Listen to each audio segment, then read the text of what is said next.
What's up, everybody? My name is Anthony Irvin. You beat yourself? Yeah, Yeah, CB myself. Yeah. Okay. I'm Jim Green. Don't even need a hit of traffic light. Okay, good. Welcome to One set. What's up, everybody? How y'all doing? I am riding solo this week. I have some things that I wanted to kind of talk about for the episode today. There's been a lot going on. I'm probably not going to talk much wrestling. I would rather me and Jim kind of be in attendance to talk a little bit of wrestling. As this comes out, we're going to be 1 week away from the King and Queen of the Ring tournament ending. That'll be next Saturday in Saudi Arabia. So I didn't get to see Backlash, but obviously at this point, I've seen all the results and everything. So it's been, after WrestleMania, you got to expect a decline. The road to WrestleMania is such a buildup, and we had a great buildup from WrestleMania this year. But you're going to always have to expect things to kind of cool off a little bit. And I know there's been a lot of backlash with Cody not really living up to everybody's expectations right now. But you got to see that he's going to be on a very slow build right now, because if they're going to let him ride this year out, they're going to have to slow roll this. I mean, he's going to have a couple defending titles. He's already faced AJ Styles. He's going to be facing Logan Paul, which I'm actually looking forward to. That's going to be a pretty sick match. And, he's going to have a couple other matches. I'm not sure. I heard they're going to be doing The Rock and Cody, could possibly be SummerSlam. I think that might be too soon, but hey, we're eventually going to get it. But that would be a spot where you could put it there. There's been rumors saying that Roman Reigns could be coming back by the time SummerSlam hits. We might be getting, the Bloodline versus Bloodline 2, everything kind of coming around with the Bloodline. So there's a lot of things going on, but me and Jim will go into more detail once we are back and things start to really pick up again. So for all our wrestling fans, be patient. We will definitely be getting back into the wrestling aspect soon. And, so I wanted to first really bring up the fact that, our Philadelphia Sixers unfortunately have, exited the playoffs again early. Now, this has been an ongoing thing for the last couple of years. Have you ever wanted to start your podcast but didn't know where to start? The One Set Bros are here to talk to you about Zencastr. Zencastr is the ultimate-based podcasting solution and now the all-in-one podcasting platform, making podcasting easy. They've sure made it easy for us to be able to record our podcast and our episodes every week for you guys.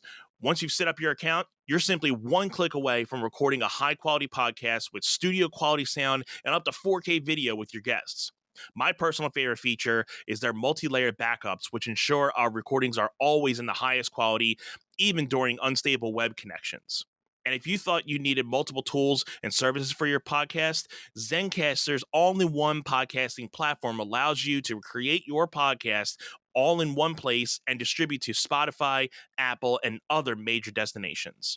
Go to Zencastr.com/pricing and use our code OneSetPod, and you'll get 30% off your first month of any Zencastr paid plan. I want you to have the same easy experiences we do with all our podcasting and content needs. It's time to share your story. With Embiid getting hurt earlier in the season, I knew, obviously, that was going to be the downfall of the rest of the season. We started losing games, and very important games that led us into us being into the play-in series. If Embiid didn't get hurt, we probably wouldn't have even had to worry about it. I think we were within the top 4 spots, if I'm not mistaken. So we wouldn't have even had to have worried about being in the play-in series because we were already clinching the playoffs, at least from that point. But, it goes to show that even though Embiid got hurt, we can't win without him. We can't win with him either, to some extent.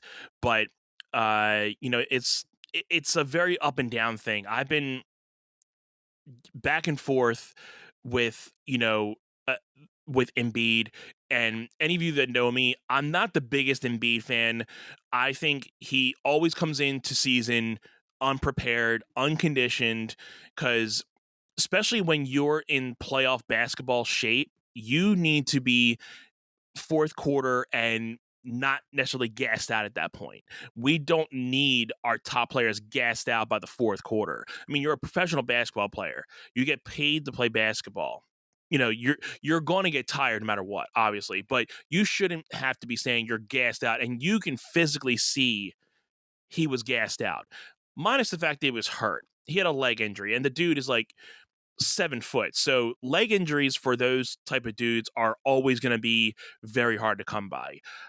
For me personally, I think he probably shouldn't have came back because, thankfully he didn't re-injure anything. We did see that he had a small little mishap during one of those games in, I believe it was either the Miami Heat series or the Knicks series. He, did the threw the ball at the backboard, got the rebound, and just flashy stuff that was not necessary. And I'm not sure if he just meant to do that or if it was just something he just did out of spite. But you don't need to be that flashy when you're trying to preserve yourself and you're coming back on an injury. So again, the Sixers are still not a championship team. And this just goes to show it. Maxey is another story. He's definitely the most improved player on that team. I would make sure we pay that dude anything he wants in order to stick around, because he's so young and he has so much more potential coming to him. He still needs to learn a couple things. There were a couple times I was saying in that Knicks series that he needed to be taking that last shot instead of giving it to Embiid. I believe it was in that second game that Maxey gave the ball. I think it was the OT game that he gave it to Embiid for the last second shot, and Embiid, threw it up a 3-pointer. And Maxey has to have the confidence to take that last second shot. And I think in that game 5 where he, showed out, that's the type of Maxey that we were all expecting. Confident, taking his shots when needed, and, a brilliant game for him. But obviously that's not enough. One man can't do it. One man cannot win a game in this league. You definitely need a full established team, and not everybody was on the same page. And the offensive rebounding ultimately killed us. So I was just appalled by how much the Knicks had second and third and fourth chances to get a shot. And again, professional basketball team, that's a number one thing in your basics. Box out and get the rebound. And it just seemed like we could not get a rebound to save our life. So that just ultimately killed us too. The offensive rebounds, not being able to keep a lead has been something that's been, for the last couple of years about the Sixers. We'll go up 10, 15, 20 points, have a lead, and then we just screw it up. Either, we will just let our guard down and let the team start getting back, or, we'll go into foul trouble.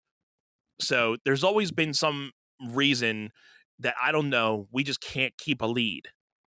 And we're always, at the last seconds of games trying to hang on to leads or trying to fight to get the lead back and, cap off the game. So there's got to be something that needs to change. Now, would I still keep Embiid around? I'm 50-50, but ultimately I think we have to keep him in. We have to keep him because there's nobody right now that can take his spot. And it's obvious, like I said before, it's obvious we can't win without him. We need him on the court in order to get, something. And, Maxey too, Tobias Harris is out of here, most likely. He's a free agent. I don't see us obviously re-signing him. Kyle Lowry, it would be nice to keep him back, but I don't see them having him return. We had a couple, other guys that might come back. I don't see anybody getting, the boot other than Tobias Harris right now, because he's a free agent, so he's already walking. His contract's done.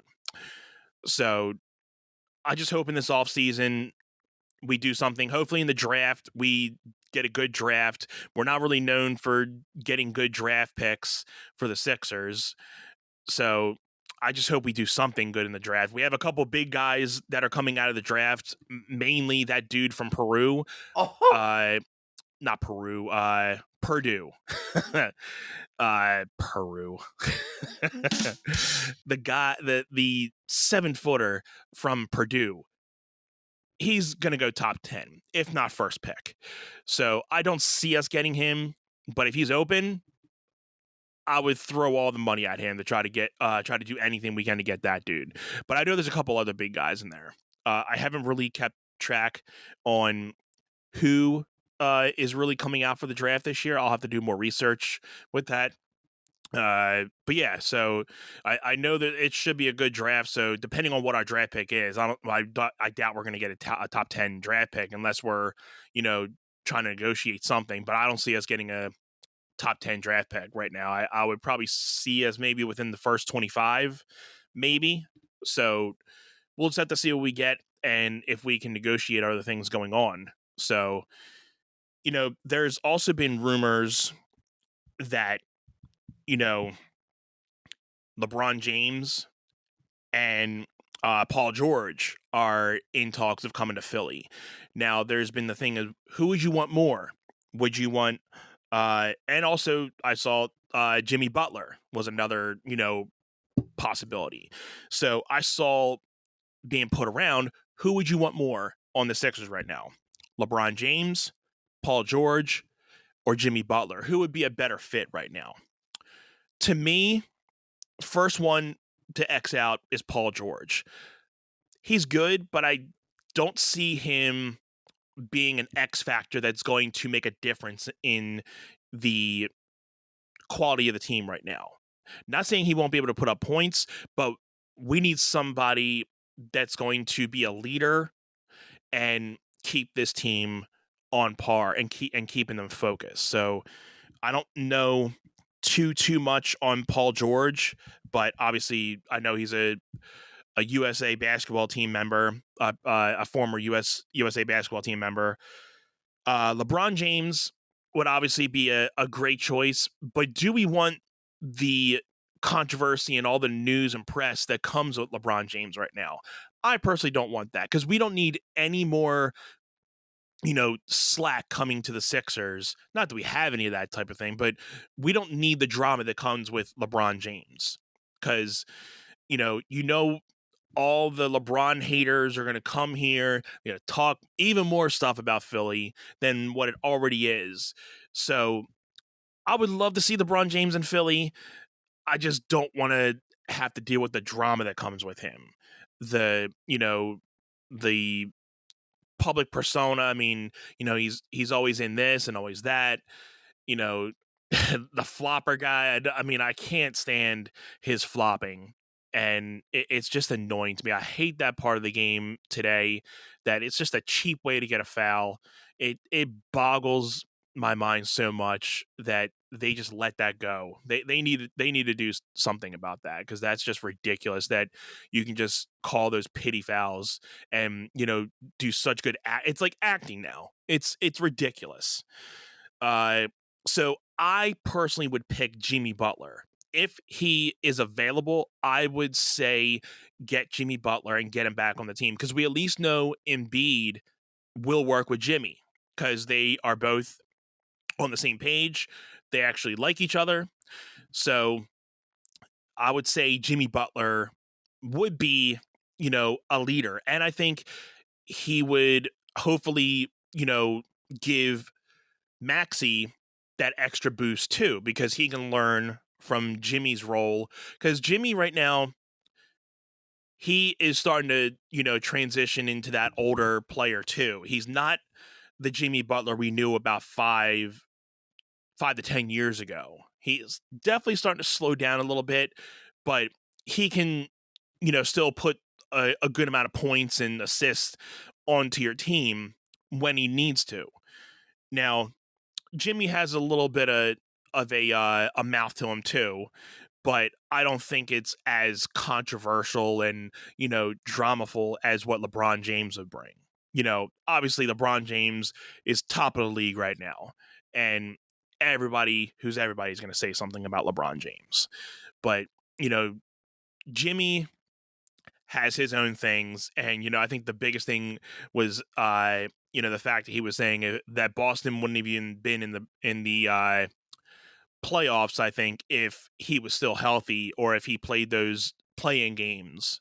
So, I mean, that's just Jimmy, I guess, at this point. But I think he would bring the leadership that we need, at least a good bit of it. Maybe not 100%, but he would be a leader factor in what we need for this team to hopefully, now I'm not saying to win a championship, but hopefully maybe get us into the conference finals and have a fighting chance for us to do something, hopefully within the next year or two or something within these coming years. Because we definitely need to build around Embiid, Maxey, and, whoever else is going to be sticking around. We need some solid players that are going to be putting some points on the board and, that are, again, Embiid needs to come in more conditioned.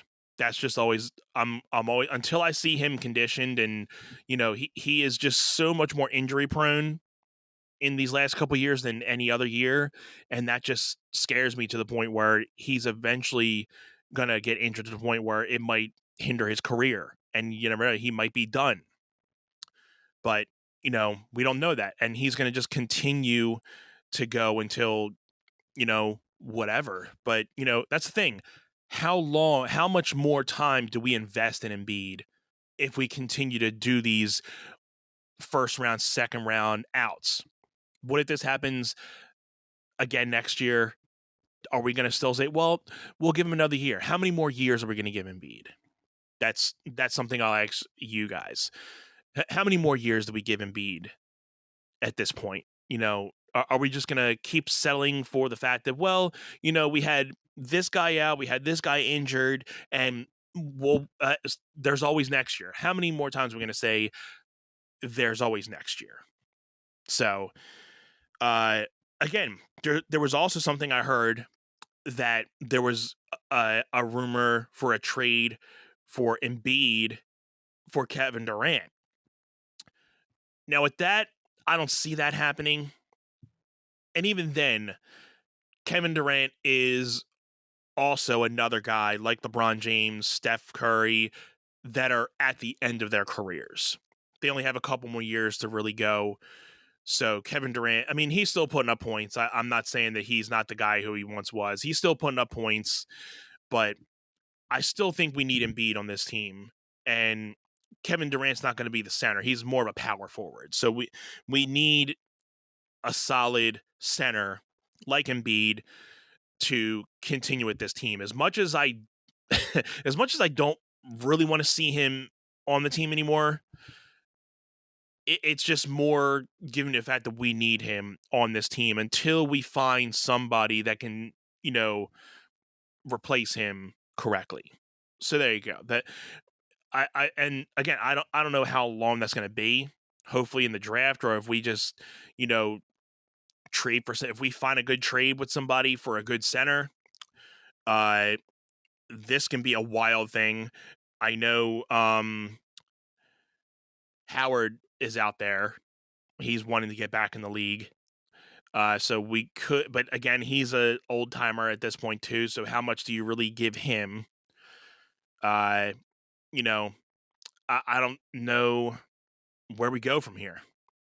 We just got to hope that Embiid's knee heals up in the off season, and I hope that he just starts taking something serious. Not that he doesn't. I mean, here's the thing, and there's a couple more things I want to talk about here before we move along. But he played that series as best as he could with the bad knee and everything that he could. So I'm not saying that he didn't play to his full potential. I'm sure he gave it everything he got, and that's probably why he was more gassed, because playing with an injured knee and just trying to go as hard as you can, maybe that was all he could give. And if it was, my hat's off to him. He didn't give up, and he gave it his all. And that's all there's sometimes that you give everything, and it's just sometimes not enough. So yeah, here's to another Sixers season, and let's just hope the offseason brings some changes, or the things we need to hopefully get out of this rut, because I think it's definitely starting to hurt the process of this whole thing, that we wasted 10-15 years on this process, that we're still back to square one. So hopefully this opened up a lot of eyes to this organization, that something needs to change or something needs to improve in order for things to start moving. Dude, I've been getting this annoying itching feeling under my armpits from the deodorants I've been trying and using, and I can't seem to find something that works for me. Have you ever tried maybe like a natural deodorant? Natural deodorant? No. Are you insane? No. But I am wild. Oh, Wild is the UK's #1 natural deodorant company that focuses on performance, sustainability, and style. Their mission is to clean up the bathrooms by leaving it free of ugly, single-use plastic bottles and unnecessary chemicals. You know why Wild is great? Because it actually works, and it's eco-friendly and contains over 98.5% natural ingredients. They have a fully sustainable design with aluminum cases that last for a lifetime, plus biodegradable, recyclable refills. And you know what's cool? They can actually imprint your name on these aluminum cases for a small additional fee. Wild is super convenient with flexible subscription options or paying as one-off purchases. And you can customize your order by choosing your case, color, and various scent combinations. I know I have the Ocean Mist, the Fresh Cotton and Sea Salt, and the Orange and Neroli flavors, and they all smell super great. And what's best about them is they don't just wear off immediately, and then all of a sudden you smell like BO. Yeah, I've been rocking the sandalwood and patchouli scent right now. And again, great scent, lasts like throughout the day, that you're pretty much protected throughout the day. And I also was able to try the mint and aloe vera. Big aloe vera fan, right on point, long lasting. And you can look forward to these cases and scents in a limited edition every month. Go Wild today with a special discount of 25% off your first order when you get the code OneSetPod at checkout. Go to wearewild.com and use the code OneSetPod at checkout and enjoy. So I wanted to quickly go into something, because there's a couple more things that I wanted to say, but I saw on the internet about a week and a half ago, there was this reel going around, and this guy is talking, and I'll have it posted up in the little thing here. This guy's talking about his top 10 dad songs. And again, I'll have it, on the little thing here so you guys can see. I can't play the audio because we'll get flagged on YouTube here. But the top 10 bands that he was mentioning was 1, Killswitch Engage, 2, Linkin Park, 3, System of a Down, 4, August Burns Red, who I will get. That's what really triggered me. Number 5, Chevelle. 6, The Devils Wear Prada, which was another triggering thing. Number 7, All That Remains. 8, Avenged Sevenfold. 9, Slipknot. And 10, Disturbed. With this list, this whole thing almost kind of triggers me because this is all the music that I used to listen to when I was, between the ages of 15 and 25. So, and I still listen to some of these bands. But the thing that triggered me were the two bands that triggered me were August Burns Red and The Devils Wear Prada. When did August Burns Red become dad metal? They've only really not even been around for their first album Messengers came out in 2007, but they were a band since 2003, 2004. So they've been around for 20 years. But does that really, signify you as a dad band or a dad metal band? I don't think so. Most of these bands were, back in the 90s and early 2000s. So, I can't, even the only ones that I can see that are considered dad metal, Killswitch Engage, I can see that. Avenged Sevenfold for sure. Slipknot and Disturbed. System of a Down, I can see it, but they're still like not like heavy metal. All That Remains is probably the heaviest band on this list. If you and they're all kind of different shades of metal too. You have, more of a just a real like heavy metal genre. Then you have metalcore in here. Then you have hard rock like Linkin Park. They're like rock metal, and they're more new metal because you got the hip hop and rap and metal rock in there. So they're not necessarily just metal. Slipknot, they're just a generic metal band. Disturbed, generic metal. Chevelle, they're not even really, I wouldn't even consider them metal. They're more just hard rock. And Devils Wear Prada, they're more metalcore.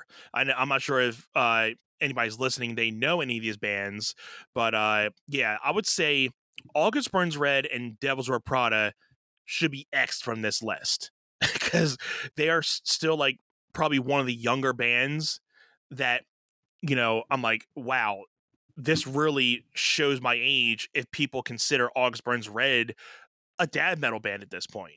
So, again, I'll have this showing on the thing here and I'll link it to the episode so you guys can see it for yourselves and comment it. Let me know. And there was another band. Oh yeah. I would have switched out one of these bands for like Nickelback. I could see them being on that list for maybe like an honorable mention if they don't really want to take anything out. I mean, Nickelback's been getting crapped on for years. And honestly, I think it's just been the fad thing to say about them. I don't really have a problem with them. I mean, I think they write good music, but I think it's just been the cool thing to say, like, Nickelback, get out of here. They're so stupid. They're butt rock, the whole, thing about they're butt rock. But yeah, I was just very taken back by August Burns Red and even the Devils Wear Prada on this. Avenged Sevenfold, I still love Avenged Sevenfold. City of Evil, that album rules. It's still one of my best albums that I ever listened to. Jim was honestly the first person to introduce me to Avenged Sevenfold. So, if it wasn't for him, I would have eventually probably listened to them because I had my former band members who were big Avenged Sevenfold fans, and we, became fans of them, and we saw them plenty of times. So I would have eventually gotten into their music. But Jim was the first person who actually, gave me a listen to one of their songs. I'm like, whoa, the dual guitars, the fast drums, and then M Shadows with his incredible range of vocals. Amazing. But I can see them being in this category because they're like the new age Metallica in a way, the fast speed metal with clean vocals, a little bit of like grit to the vocals. Not necessarily like full out screaming every song, but it's more of that grit and distorted screaming with very melodic vocals and guitar solos and guitar work. Slipknot, yeah. I mean, I can see at this point, I think they've become, because I think at this point, I mean, I've never been to a Slipknot concert, so I could be totally wrong here, but I can definitely see Slipknot having more of their older fans being in attendance now, saying like, "Yeah, I used to listen to Slipknot back then. I still support them. This and that and that." And then they're, you have the younger Slipknot fans that are just getting into them now and seeing them in their, in their hiatus right now, where I'm pretty stoked the fact that Slipknot just returned to their old and original, stage gear. So that was cool to see. That was cool to see Corey back in his original, get up with the long dreads and the gray mask and everything. So I was pretty stoked to see that, to be honest. Chevelle, they're awesome. I thought I've seen them only once, but they played just like the record. They were very, very good. And Disturbed, yeah, I could definitely see them in this. Killswitch Engage, yeah, because they're like that again, not generic metal, but I can see them having that type of metal that's like okay for an older gentleman to get into. They're not too heavy where they're annoying, but enough to be like, yeah, like an older metalhead. I shouldn't say older gentleman, older metalheads out there that they can appreciate that type of music. Now, some of these, names and, metalheads around, they could be saying on these things, oh, well, this isn't, all these guys aren't metal. This isn't metal. Linkin Park's not truly metal. This band's not truly metal. There's not even any, and some people might say there's not any metal bands on here. But these are bands that I grew up with. Right down the list. I know all these. The only bands or band that I didn't really get into, nor not necessarily didn't get into, but didn't listen to, was All That Remains. I may have listened to one or two, but never really got fully into their music. Everybody else, I have listened to at least an album of these guys. So I definitely, again, feel that this is just so triggering to see bands from my youth now being called dad metal. And the fact that I'm a dad now just makes it more triggering. The fact that, wow, it's like this list was written for me. So what do you guys feel? Do you agree with this? Do you if there's any dads out there watching, or I feel you don't even have to be a dad to really comment on this. What do you guys feel? Do you feel these bands are considered dad metal now, or are they not that dated yet where they're on the cusp? Or I definitely feel there's some, but I don't think the whole top 10 needs to be considered dad metal. So, one of the last things I want to get into, I was just informed watching TV before clicking record earlier that it is Mental Health Awareness Month. So, that also clipped into this movie that I saw about a month or two ago, and it's called Mending the Line. So this was released on Netflix back in 2022, and I'm a big novice fly fisherman. I've gone into detail about it on the pod here before. I love fly fishing. Always been a fan of fishing in general, but just in the last 10 years or so, taking up the art of fly fishing, it's amazing. And I've always said it's like my Zen time outside of music, which I feel is a Zen thing for me too. But if it's outside of music, fishing is my next thing that, I just love being out, on the water. Even if I love catching, but if I'm not catching, just being out on the water.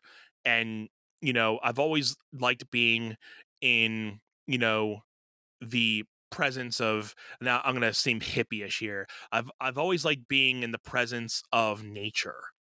But I've never went camping before. So I guess I'm not fully uh dosed in the fact that I'm one with nature, but I'm definitely down for anybody who would ever want to go camping. So uh Jim, we should try to do that one time. Or if anybody wants to join us, we can try to get that going. That would be fun.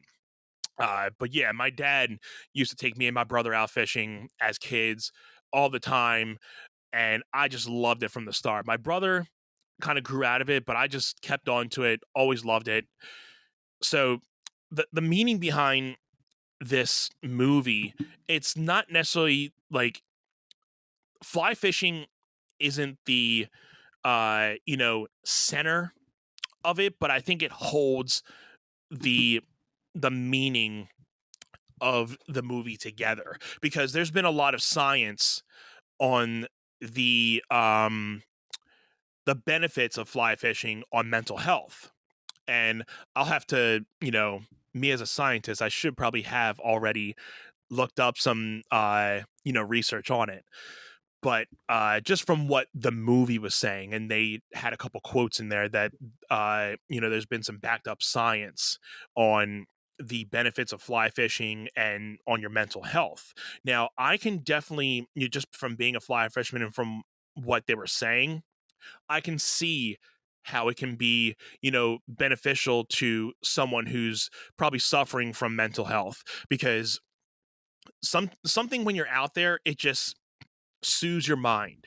And when you're out there fly fishing, you have to be very dialed into what you're doing. You can't be distracted. You have to be constantly looking and dialing in a lot of things. Now, it's not necessarily complicated, but if you really get into the sport, there's always a lot of things you got to be thinking. Is my line long enough? Am I hitting bottom every couple times? Am I picking the right fly?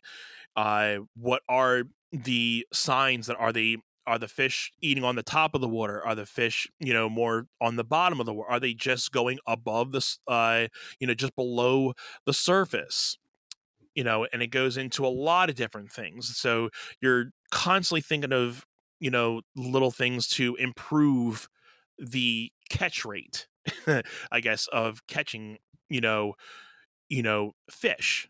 But I think the basis of it, so the synopsis says, the movie is about a Marine, and sorry, I forget the guy's name, who the Marine. So the movie starts out showing a guy, in active duty, and they were about to go home, but they just got this job, and he was I believe he was the acting, lieutenant, I believe. Correct me if I'm wrong. One of the head guys, and he said, "Hey, well, we got to get this thing done." So they go out and get this mission done, but again, I won't spoil anything. But then, well, if you don't if you don't want to hear it, skip a little bit. Well, I'll get the time marks here if you want to. I'm not going to spend too much time on the whole reality of the movie, but if you don't want to hear this, I'll give the 1, 2, 3 spoiler. 1, 2, 3 spoiler.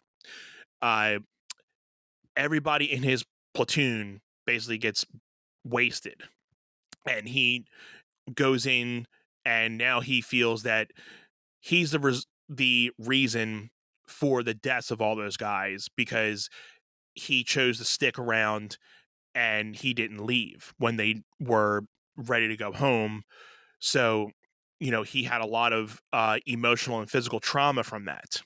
So the therapist started to recommend that he gets linked up with this gentleman who was an older Vietnam veteran who was already a fly fisherman, and he had a guy that he would fly fish with. So the newer Marine who had just came home, his therapist recommended him to go and visit this Vietnam veteran to teach him fly fishing. So they get into a whole thing, and the Vietnam veteran was a very grouchy dude. He didn't want to be, you know, he didn't like being around people. That type of typical movie older dude that's like, hey, like, you know, you gotta prove it to me before I really give and open up my, you know, self to you. So he was very very standoffish to the guy at first, but then the Marine ends up meeting this lady because he was told by the Vietnam veteran to go look up research and books on fly fishing. So he goes to the library where he meets this girl who was another character in the movie. I believe she ends up getting involved with the Marine, and later finds out that she had a, you know, a not necessarily mental health, but she had just had some traumaful events in her life happen too. I think it was either her husband passed or her husband left her, and she couldn't get over the fact. I believe it was that her husband passed. I think that was it. Her husband passed, and she couldn't get over the fact that why did he leave me? So the Marine and her end up getting, you know, really close, and he ends up saying, hey, you should come fishing with me. She ends up going fishing with her. They start actually getting the same benefits. And again, I don't want to get too much into the movie. You just got to watch it. It's very, very cool to see how fly fishing was put in a good limelight to show that it's not just about casting a line into the water, that there are, you know, benefits to fly fishing. And, you know, again, like I tell you, I can definitely agree to that it can definitely, now I can't really say it can help every mental patient. It really depends on your, I guess, level of, you know, trauma and physical emotion that you have. But I would definitely recommend this movie to anybody who needs something in their life if they need something new to keep their mind off of the stuff that goes in their head. I would recommend them doing fly fishing, because it's something that when you're out there, and just out in the woods, out in the water, just the sound of the water, you know, again, this is going to seem hippie-ish. So, you know, all the wildlife, birds chirping, and everything going around, you just get zoned in to what you're doing.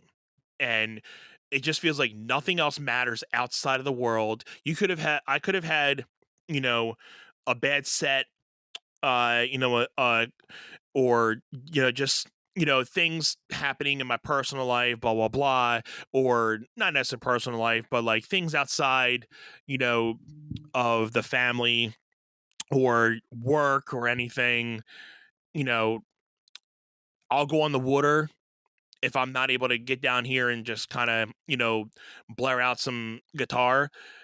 I feel the same effect, that I can just get lost and be at one, and it just calms me down. So I feel this movie, if you haven't, I'll link it in the description. And I feel this can definitely help more. If it helps more than one person, uh, this would be a great thing.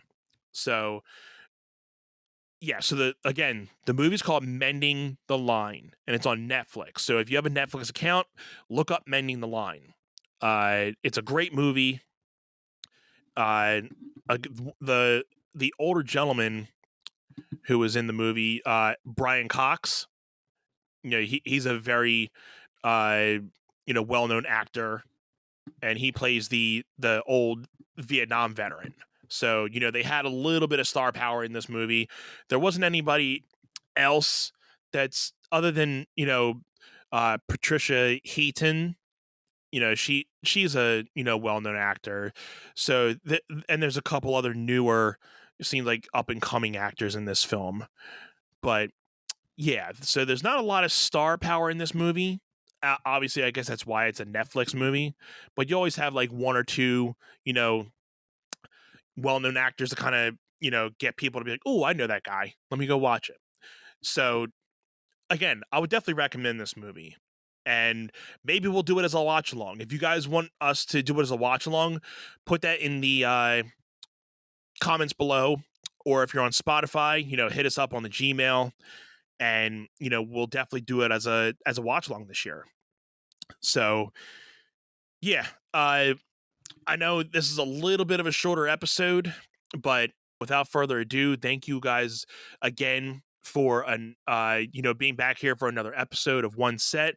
My name is Anthony Irvin. For anybody who's watching for the first time, my buddy Jim Green, who is not here today, but is my co-host, best friend, and we are here every Friday, uploading new episodes for you guys. If you are here for the first time, make sure you're subscribing on Facebook, Instagram, TikTok, subscribing right here on YouTube. And if you want to, send us an email, tell us how you're feeling about the podcast, hit us up on Gmail at onesetpod@gmail.com. And we have merch for sale on our merch store. We have a new merch item dropping soon. So feel free to subscribe to our mailing list, and you guys can be able to get a way to get that item sooner than before it goes public. So, and we also have a Patreon. So feel free to subscribe to our Patreon. We will be, doing some private watch alongs to our Patreon members once we get enough to be able to start doing that. So feel free, if you guys want some more exclusive content, specific for you guys, make sure to join the Patreon. So other than that, thank you guys again. This has been another episode of One Set. We'll see you on the next one.